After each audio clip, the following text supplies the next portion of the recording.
Recently, Vogue magazine wrote a piece all about the launch of Meghan Markle's American Riviera orchard. Is that right? I really can't be bothered to learn the full title. As someone rather cruelly said, it does sound like a semi-retirement home. Either way, this is her latest project, but one apparently that she's very angry all about. And this is all to do with His Majesty the King.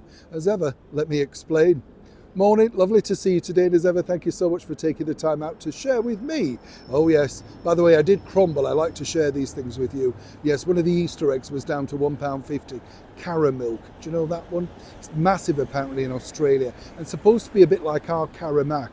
Now I've got to tell you, Australia, I didn't find it as good. I know, ooh, I can see tensions looming already. It was nice, but Caramac really had the edge. Yeah, you'll agree in the end, of course, but for £1.50, what had been an £8 egg, what can you say? Didn't eat it all, I did share it with the team at the studio, but I'll just leave that there for you to ponder.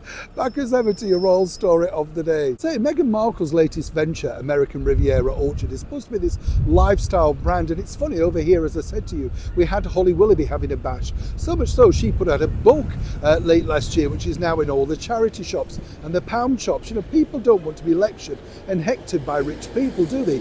But seemingly there's still big business in it. What's interesting now, though, which has really upset a lot of the team behind Meghan Markle, her, of course, management team, the people that look after her and try to reshape her, turn her into something that we apparently will find appetising and, more importantly, palatable, is the fact that, of course, His Majesty the King has announced for the very first time that Balmoral, the royals' private home up in Scotland, will be open for around about a month, charging £100 per person, limited at 40 tickets per day, and chucking in an afternoon tea if you've got the extra 50 quid.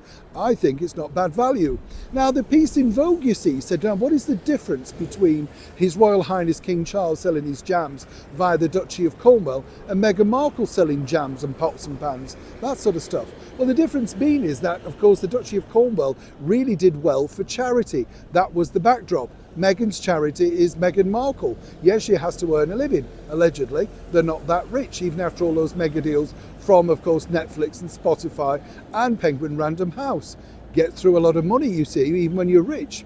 What's interesting, though, is that Meghan's team apparently are now going to try and allegedly twist this into some kind of story for negativity, because they say, well, again, it's one rule for one person and one for another. We highlighted before, of course, how Meghan felt that the Duchess of York, Sarah Ferguson, literally doesn't live by the royal rule book, debuting books out of herself, signing mega deals, using, of course, her royal brand, which she has done along the way. But then she hasn't been for many years an integral part of inside the British monarchy, and her details were not aligned and set out literally in full by the former monarch, our wonderful Queen Elizabeth II.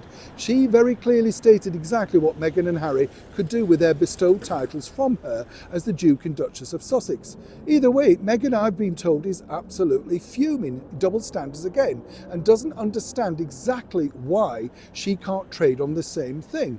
Of course she will do, because she has, and they are sort of creating their own secondary royal line, if you like. But of course it doesn't necessarily sell that well in America, and what Meghan really needs now is a bit of royal stardust, and as she tried before to realign herself back with, of course, His Majesty the King, it simply failed. So she plans to ramp it up, according to that very well-placed source, to make sure that, well, it's the same for everybody. Surely, we're all family, right? Interesting. Neil Sean, Lambeth Palace, London.